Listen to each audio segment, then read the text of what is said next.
As you look at your life, ask yourself the question, what would your life be like? What would your life look like if you decided not to care what people thought of you? What would your life be like if you decided to give up some of your fears? What would your life be like if you decided to become courageous? What would your life be like? If you decided to act on your dream, if you did what you felt in your heart. You know what courageous means? Tom Rusk and Randy Reed said, they said that courage comes from a French word which means of the heart. But how does it feel to you? He says it's courage, you know, it takes courage to live. Says most people go through life not allowing themselves to step out because they don't want to let go. They don't want to be blown around. They don't want to be moved. The courage to face life's whirling wind of contradictions. The courage to love yourself. The courage to love. For years, I was afraid to love. The courage to take a chance. The courage to be who you are.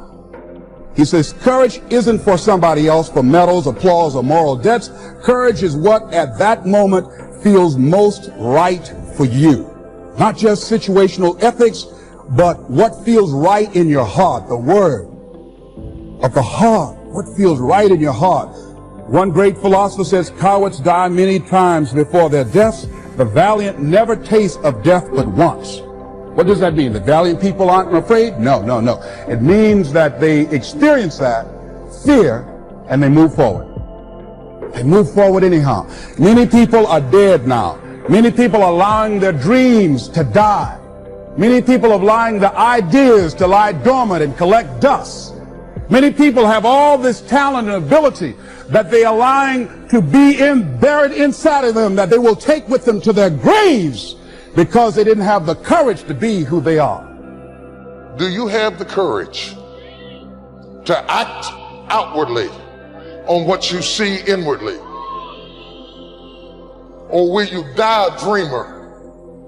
Will you die on the verge and on the edge and in the land of coulda, woulda, and shoulda? Do you have the courage? I'm going to drop something on you. It takes courage to be successful.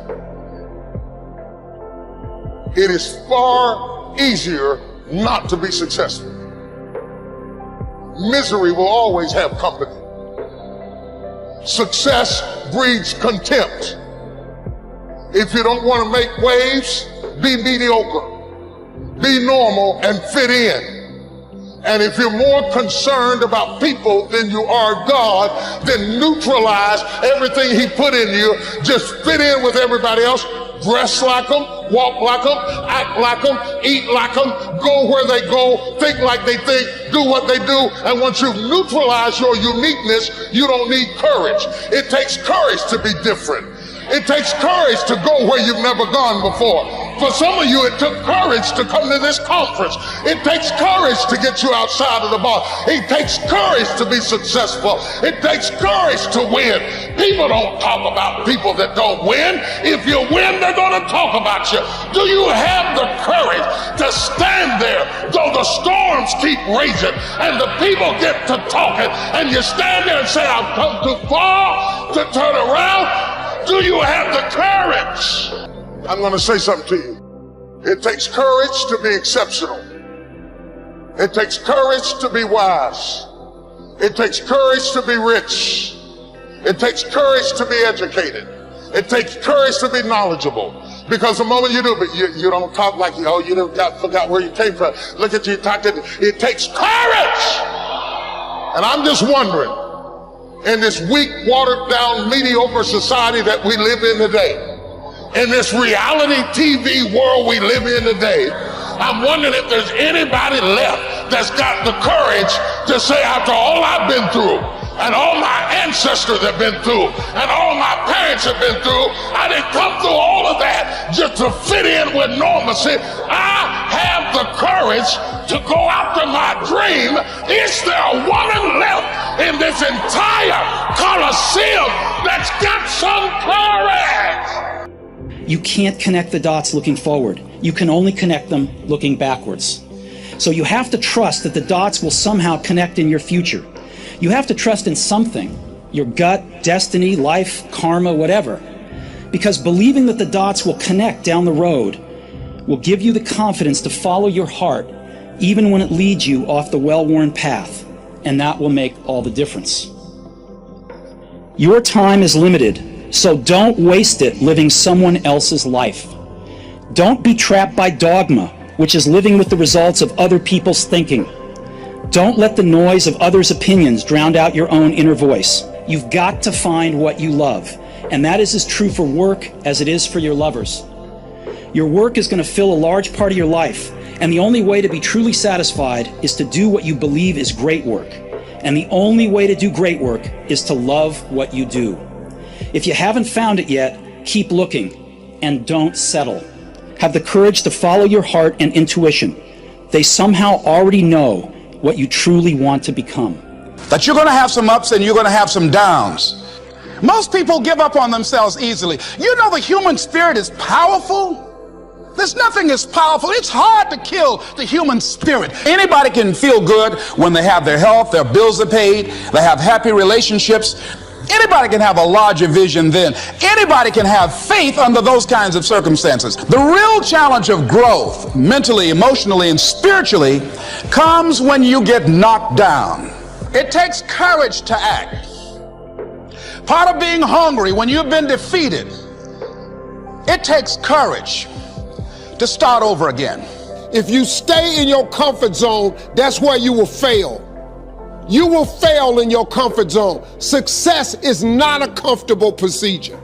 It is a very uncomfortable thing to attempt. So you got to get comfortable being uncomfortable if you ever want to be successful.